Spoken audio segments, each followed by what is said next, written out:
I thought I had the sheriff's department tip line in my phone, but apparently I don't. You can call the courthouse though. Hang on, Mayor, go ahead, Terry, you're very short. Okay. Somebody else got it in their phone? Several of them. Okay. I thought we had one at the office. Yes, we do have one here. Ours here is 7945. Right. Ours here is 7945. I want to thank Corporal Fry, and some things you may have caught there on the material. The waste, the trash. A lot of these people that make meth, they don't put the trash out in front of their house. They'll bring it and put it in with your trash. They'll throw it in your backyard. And that's the whole idea of having him come and explaining this to you. Coleman fuel, I mean, you wouldn't think of that.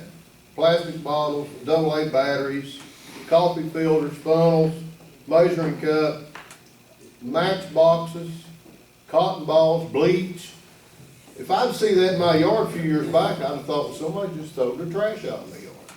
If you find that kind of stuff in your yard or mixed in with your trash, don't bother.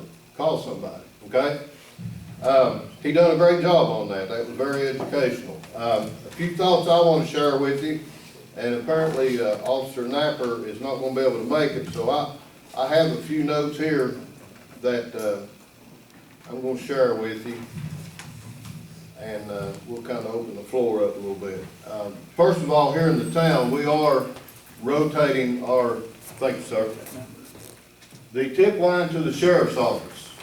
Of course, 824-7980. That's right. 7980. Now, some people have asked me about starting a tip line here at the town hall. We already have one. We've had this number for a while. Our tip line here in Hamlin is 304-824-7045. 7045, correct? Yeah, 7045. Stanley's got to keep me in check up here. That's correct, Yeah. 745. Thank you, sir. Great minds work together. 824-7045 is the tip line here at the town hall. Also, we have Facebook. We have, the town has Facebook. If you want to leave an IM message on that, I know you probably wouldn't want to post it where everybody could read it, but you can IM that to our town of Hamlin. It's under the town of Hamlin. That's all you got to type in. It'll come up on your Facebook. IM it. Say, Jennifer, Chris, somebody, we found some material laying in our yard that looks like meth material. We need somebody to come and look at it. So you can either use our tip line or our Facebook.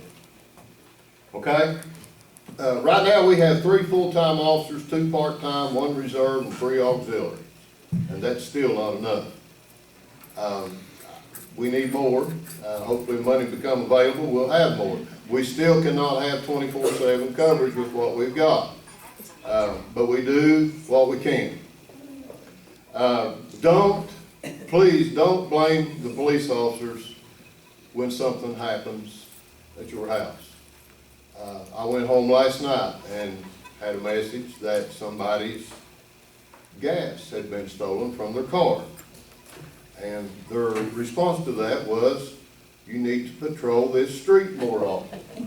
And there is not, I'm not going to name any names or any streets, but I'll guarantee you there's not a day goes by or a night goes by that we got an officer out that they don't patrol that street.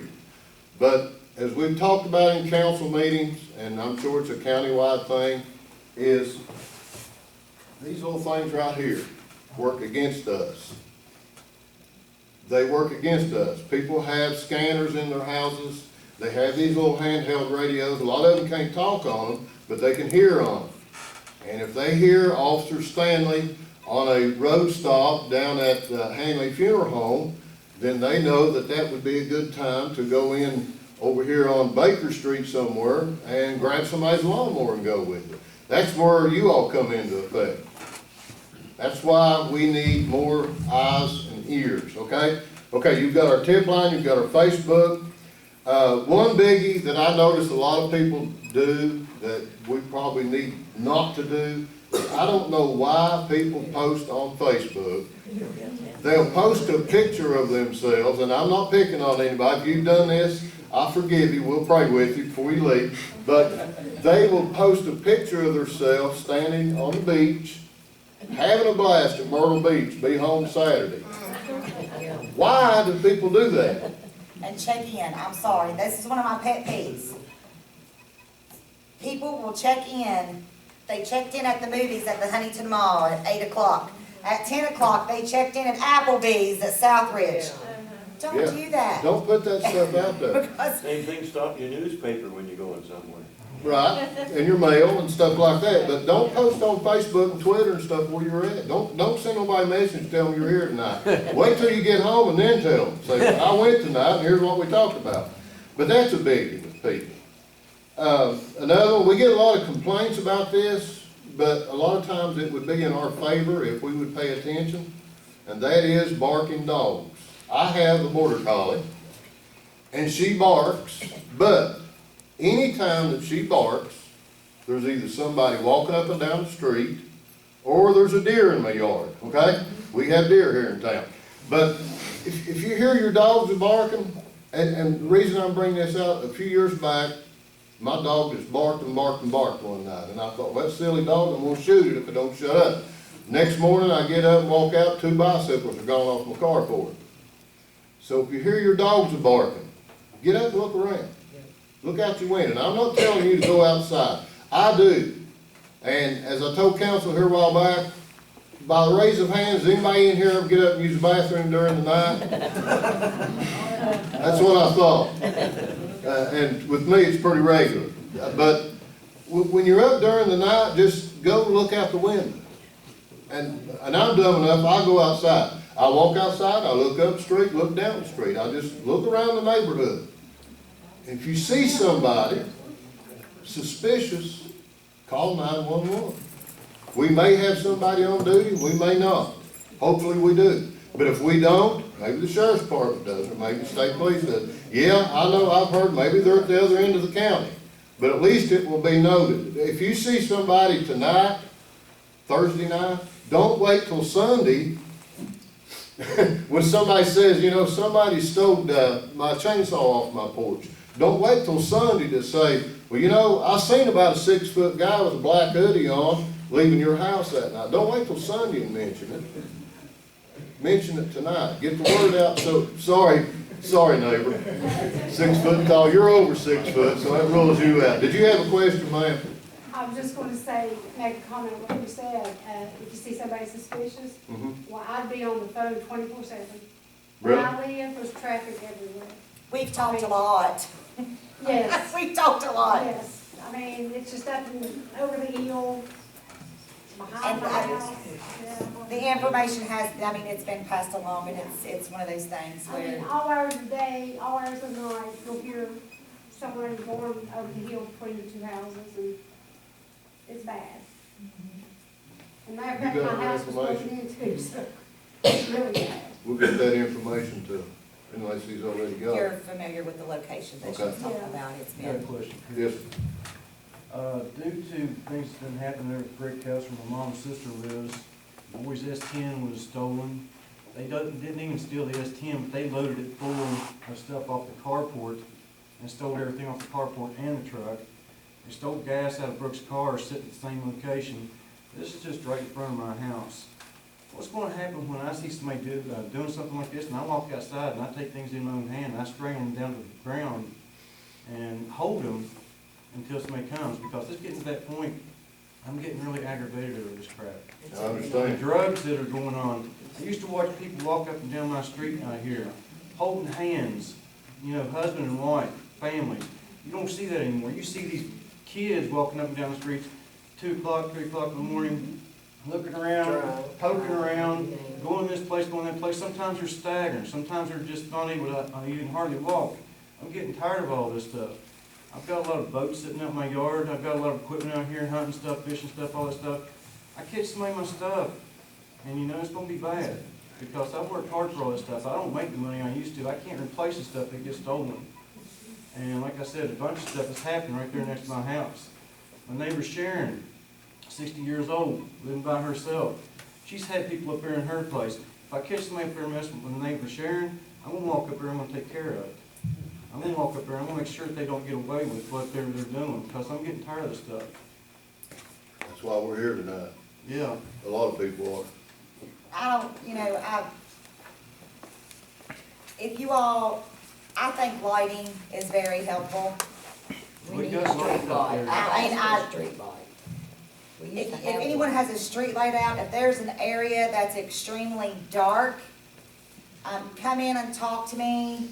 I send in the request to have the repairs done to the street lights at my personal home, just because a couple months ago, I actually had someone out behind my house. I went and they're solar powered motion lights. I have one that cost me $9.99. I mean, you can look at Big Lots, Walmart. I have a bigger one on the other end of my house that I got at Lowe's that was a little bit more expensive. But I feel better knowing that, okay, if I do hear something,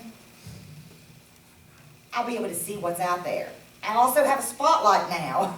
Okay, I have another question. Is there any restrictions on where you can put a security camera? No, If it's on your property, you can put it anywhere you want to and point it anywhere you want to. That's what I wanted to know. absolutely. If it's on your property, you put, If it's on the corner of your house and you wanna shine it to or point it to the neighbor's corner of the house, that's your right, man.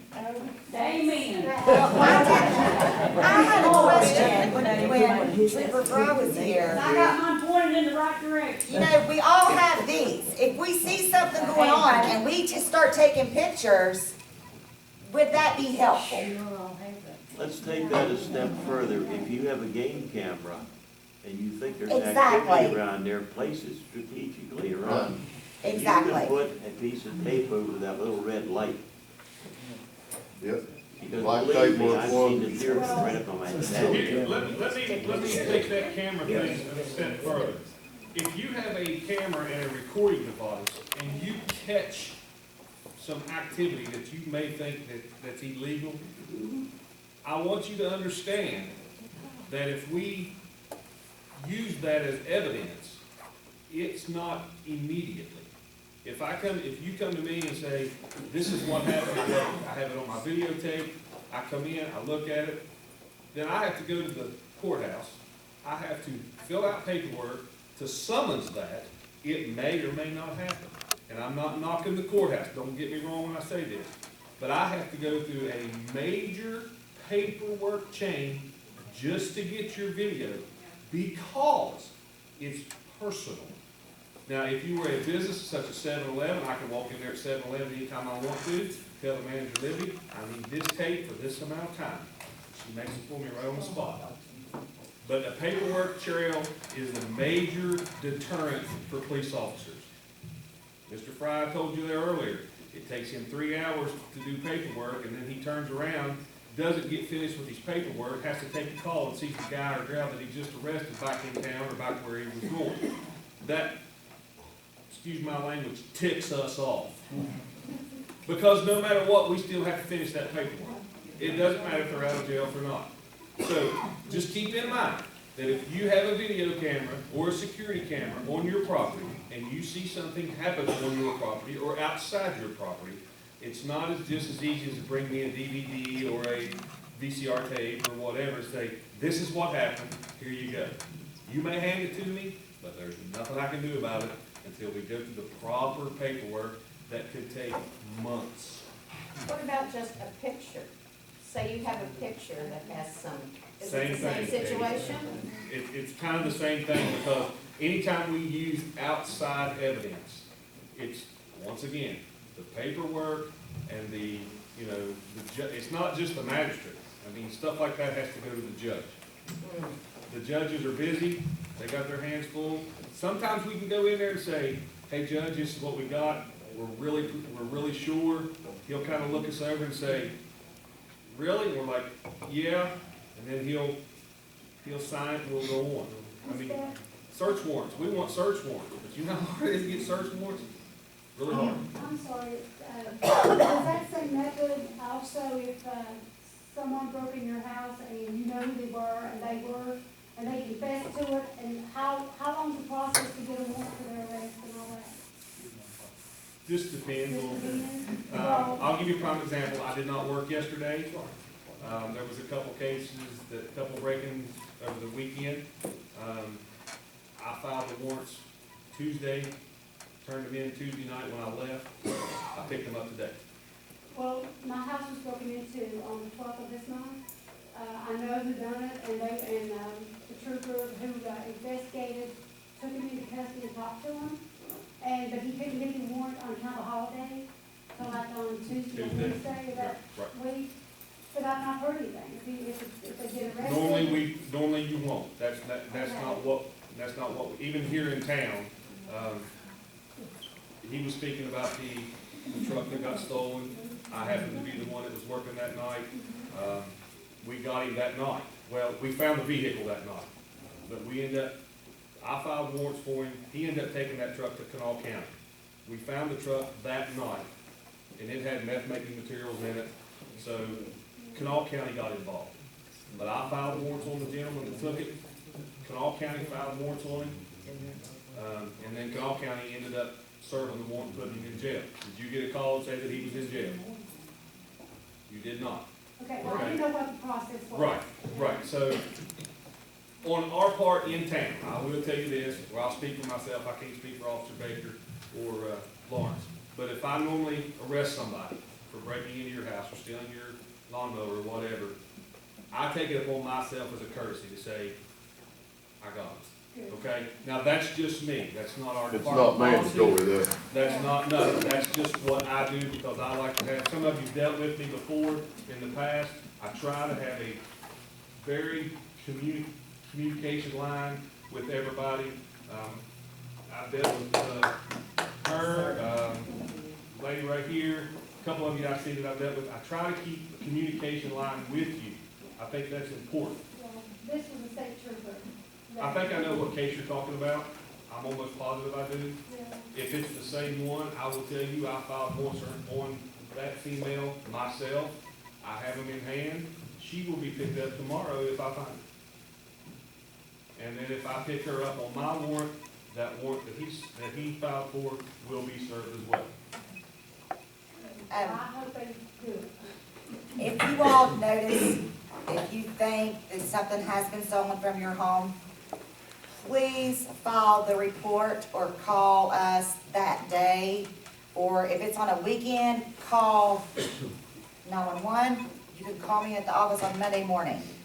A lot of times we get, and I just dealt with this yesterday, an individual came in, had something stolen, and I say, when was it stolen? Did you report it stolen? No, I didn't report it. It was stolen last week, but I know where it's at. Okay. If you can do it while We need it's, to know. if you can do it while it's fresh, your information is more accurate. Did you have something? What time does the officers get off duty at night? That varies. Our schedule here in town right now, we're staggering it, because, again, you go back to these, people with scanners, they hear our officers mark on duty and off duty, We don't want anybody. and we're staggering them. It varies. I There's just not thought really, like at 12 o'clock or 3 o'clock. no, it's not a set time like everybody goes home at 1 o'clock. I mean, they may be out till 5, they may be out till 7, they may be out till 2, it just, and we change it occasionally. We don't like to keep a set routine. Do you have someone on call, like if there's something going on, there's a call here in Hamlin? Is there someone on call, an officer on call that you send out, It would depend on the circumstances. a breaking and entering in town? If it was in process, absolutely. Chris, what are your feelings on the neighborhood watch? Huh? What are your feelings on neighborhood? Well, I've got that here, I just ain't got that for you. Let me run through the rest of these real quick. These are just some tips on how to better protect yourself. Again, don't post on Facebook when you're gonna be gone. If your dog's barking, get up and look around. get up, use the bathroom tonight, look outside, either go outside, look out the window, just check it out. As they mentioned earlier, men love darkness rather than light because their deeds are evil, right, preacher? Thieves like the dark, they love the dark, so, don't leave stuff lay around in the open. That's been a biggie here lately. We've had stuff stolen and we say, well, where was it? Well, it was sitting on the porch, or it was laying in my yard. These thieves, like, Fry said, they don't care. They're out to steal stuff. Lock your cars. We had an incident just here last week. A lady left her car unlocked and they took her stuff. I know you're thinking, I shouldn't have to lock my car, and you're right. We shouldn't have to, but we do. Lock your cars, lock your outbuildings, put deadbolt locks on your house. That's big. Doorknobs are easy to pick. They're real easy. All you need is a credit card. Deadbolts are hard to get in. And don't get one that's key to lock on both sides. Don't get the deadbolts you gotta use a key on the inside.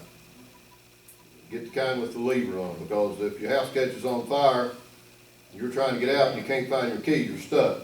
But deadbolts are very important. The guys that had the information a while ago, that's very important. I like that. I don't care if you're from Hamlin or not. If you've got information on people you suspect of dealing drugs, I don't care if they live in 4 Mile. If you know they're coming through Hamlin, give them the license number to our guys and they'll be looking for them. Don't be shooting people. I know that it's rough. I was mad when somebody stole my box, and I know your feelings, brother. It's tough. It's a bad feeling. You feel violated when you walk out and somebody has either been in your house or took your stuff, but let's try let's not be shooting people, okay? I wasn't shooting, I just was screaming. I understand. Let's not be beating people with ball bats. Let's try the proper method. You know, and I mean, if they're trying to hurt you, then you gotta protect yourself, but, now the idea that I had, and I'm glad you mentioned that was good timing. I don't know a whole lot about these crime watch, people in the county. They do good work, but I was leaning more towards a Hamlin Residents Against Crime. I know in the last council meeting, some of you had brought up topics about getting out and riding around, said some of you used to do that. Maybe some of you want to look into organizing a Hamlin Residents Against Crime, or Crime Watch, whatever you want to call it. And again, you know, maybe we'd need some president, vice president, secretary, and treasurer to take care of that. I think maybe they come up with some ways of raising money, because, and I'll tell you what, and I don't know what you're thinking. Yeah, he's a preacher, he's already talking about taking up an offering. No, it's not that. I've noticed a lot of time you go into towns and you see signs when you go into town, neighborhood protected by certain watch groups. This town's protected by this, and I believe that, you know, people around town would see these signs, they see little things on your window, they see you wearing t-shirts with, I mean, if you want to call it something else, that'd be fine, but if they see with the t-shirt on that says Hamlin Residents Against Crime, they're going to know that the people of Hamlin have had enough, and they're taking a step to stop some of this stuff. They're going to know that. I mean, as long as we just sit back and don't say nothing, don't show any kind of response to what they're doing to us, then they're just going to keep doing it. But if they see that people are actually taking a stand and going to stand up to them, then they'd be more apt to not do it. The more people you'd have for stickers, t-shirts, and that, now you're playing a psychological game with them. Right. They don't know how many people are involved at this point in time, the more they see. Right. And some of the men, one of the other officers even talked about driving around in our personal cars at night instead of police cruisers. Because they know them cruisers. When they see them coming, they're gone. You also mentioned the hours from 4 o'clock to 10 at night, so that wouldn't be too bad for someone to actually. Right. To do that. Yeah, on the chart again, you refer back to that, it was, from 4 o'clock till 10 o'clock at night was when, now these are dispatched calls, keep that thought in mind. these are not traffic stops and things of that sort, but these are calls that came through 911 where somebody called and reported something. But the most of it came through between 4 and 11. So that would be a step in the right direction, I think, that if some of you wanted to get together and form some type of a committee or a group to.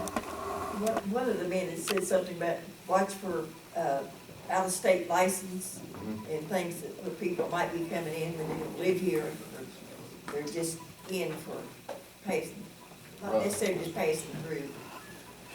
but Well, they're then not out-of-state residents. license, Ms. Hager, I will say this, you're right. We need to take note of that. But some of these residents that are living outside of Hamlin, they license their vehicle in Ohio because it's cheap. Virginia. And Virginia. And South Carolina. Now, I will say this as a police officer, that is illegal to do. Because if you have a driver's license that says that you live in such and such West Virginia, your car must be titled the same as your license. And you have so many days to do it, and you get caught, you can be ticketed for it. I will say that. But I understand the part, let's take the hat off for a second, the cheap part about the tax. I understand that. But if we start writing down every license plate, that's good. I would prefer that you all do that. And then maybe, if you do get your crime watch form, then you bring, maybe drop it off to Jennifer once a week or something to say, these are the license plates that we're just not too sure of. These are the cars that we're just not too sure of. That gives us a chance to get with the deputies, to get with the states, and even to call over to West Hamlin to say, hey, look here, keep an eye on this. So that is a great idea. But just keep in mind that you could be turning your neighbor and you're not even knowing about it.